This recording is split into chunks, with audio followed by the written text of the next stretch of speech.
welcome back for another short flow. Today's sequence is going to help you with your handstand press-up progression, so finding that tripod headstand position at the bottom of your handstand press-ups and getting confident with kind of balancing on your hands and your head and being in that inverted position. So today you don't need anything at all other than some space on the floor, a mat if you have one. If you want to, if it makes you feel safer, feel free to find a wall to balance against if you wanted to later on in the practice. And whenever you're ready, come and join me in a kneeling position in the centre of your mats.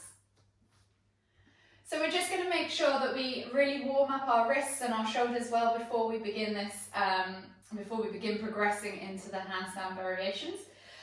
So begin with, come onto your hands and knees, and we're just going to do 10 rocks forwards over the fingers. So place your hands flat on the floor and just gently rock your body weight over, keeping the heels of your hands flat against the floor. Don't go too far if mobility doesn't allow, just go as far as you feel comfortable, and then a small stretch, not painful. Do a few more. And then take your hands, so take your fingertips out to sideways, and we're going to rock from side to side. Again, go as far as mobility allows. Don't go into the pain zone.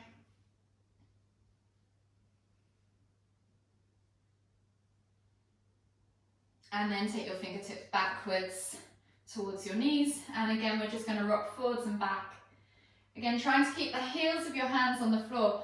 For some, for most, you won't be able to go very far in this one. You'll be quite surprised at how small the mobility range is. But don't worry, just go as far as mobility allows. And again, just about 10 this way as well. When you've done your 10, just slowly come back onto your heels, interlink your fingers and churn the wrists out. Get the synovial fluids working within those joints. A couple of rotations in one direction and then switch directions. If this is too complicated or you find this really uncomfortable, feel free to just stand there with your hands like this, whatever you prefer. And then we're going to begin to warm up the shoulders. So we're going to come into a down-facing dog position, and then we're going to come into a high plank, but with a real planche over those, so a planche emphasis over those fingertips. If you struggle with high plank normally, feel free to do any of these on your knees. So if you spread your fingers, take your hands to the front of the mat, spread your fingers, tuck your toes, press up into down-facing dog. Pedal out the feet to begin with. If you want to just open up your hamstrings, your calves, your hips, your ankles. Press the head through the arms, open up the shoulders, create space across your back so that your neck hangs free and loose from your shoulders. On your next inhale, you're going to roll forwards and really think about shooting the body weight over those fingertips as you find that high plank planche. Exhale to press back. We're going to do that 2 more times. Inhale, roll forwards. Press the ground away, really round through those shoulders, lift the body away from the floor. Almost like you want a hollow chest. Exhale, press back. Inhale, roll forwards, high plank planche. Really press the ground away, round through those shoulders, press it up, away from the floor. Exhale, press back to down facing dog. And then just come down onto your knees. Find extended child's pose and take a few breaths.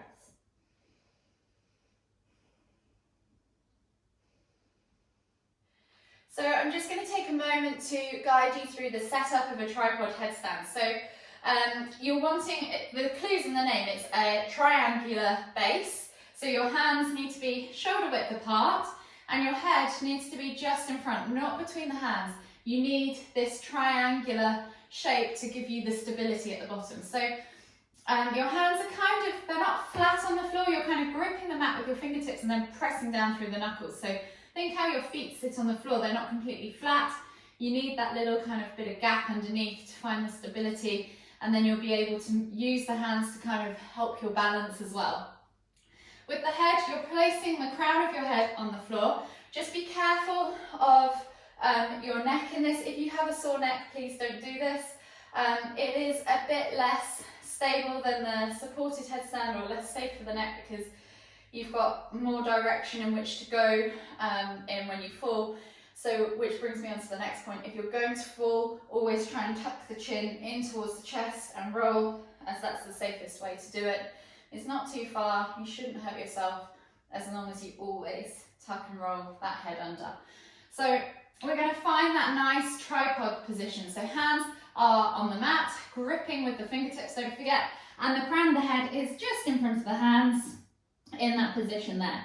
So you've got a nice vertical wrist, a vertical forearm, sorry, and your head, the crown of the head is balanced on the floor. So find that position, get comfortable in that position first, and then we're going to start with some single leg lifts. So find your nice comfy position, shoulder width apart with the hands if you can, remember, and then just simply tuck your toes and push the hips over the head if you can. So from here, just walk the feet in, and you can just simply lift one leg up, tuck, and then switch sides. Tuck the other leg. Maybe do 5 of these each side. Try and take the weight out of the feet by pressing through the hands and the head. Stack those hips nice and high. I think we've got 1 more each side.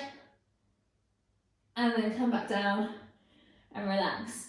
If at any point you need to just rest and recover, feel free to shake off your wrists, tuck your head in, take child's pose, whatever you need to do. So from here, we're going to find a tuck balance. So once you've got confident in holding that single leg up, you might try and lift the toes of the other leg off the floor.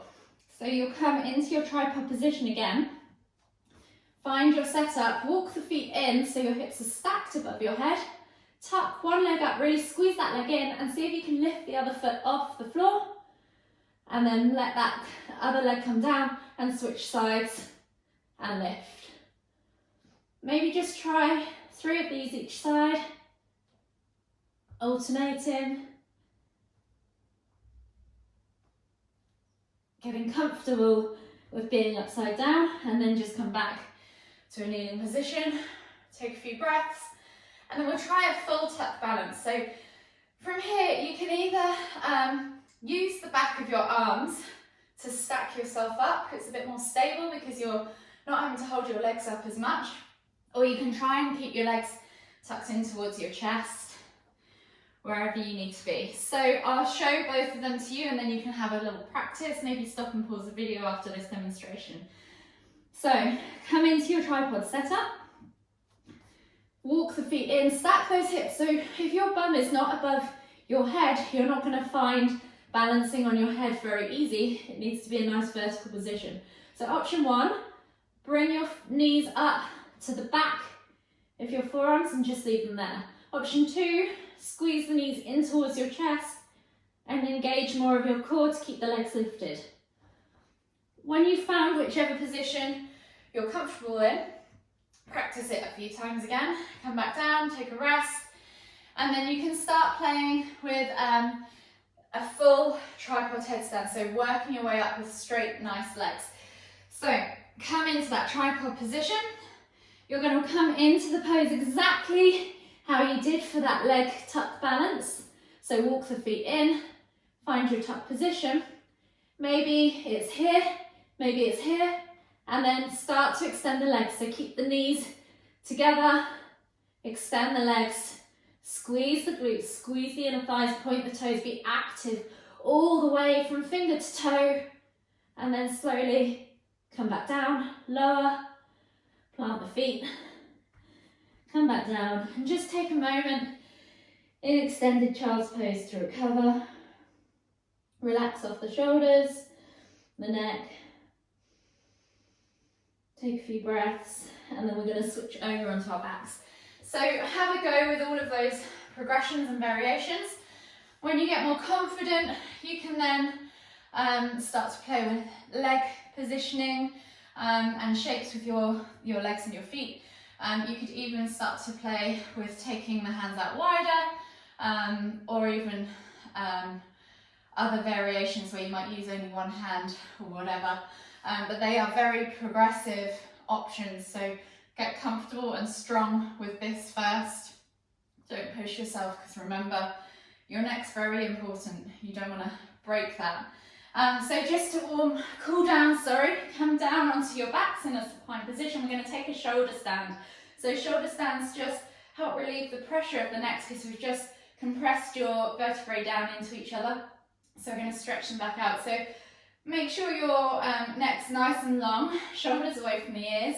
Find a nice position on your back, and then we're going to lift the hips up and balance on our hands. So shoulder stands, option 1. If you're comfortable here, feel free to take it all the way over into plough. Take a few breaths, you can release the hands, whatever you need to do.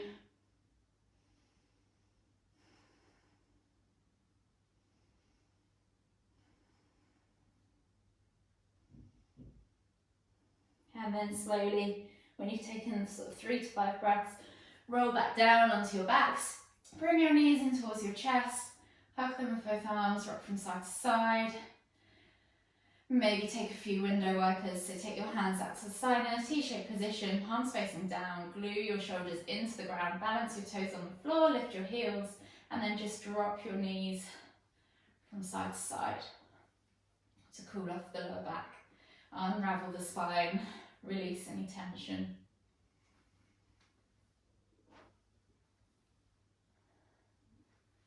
One more each side.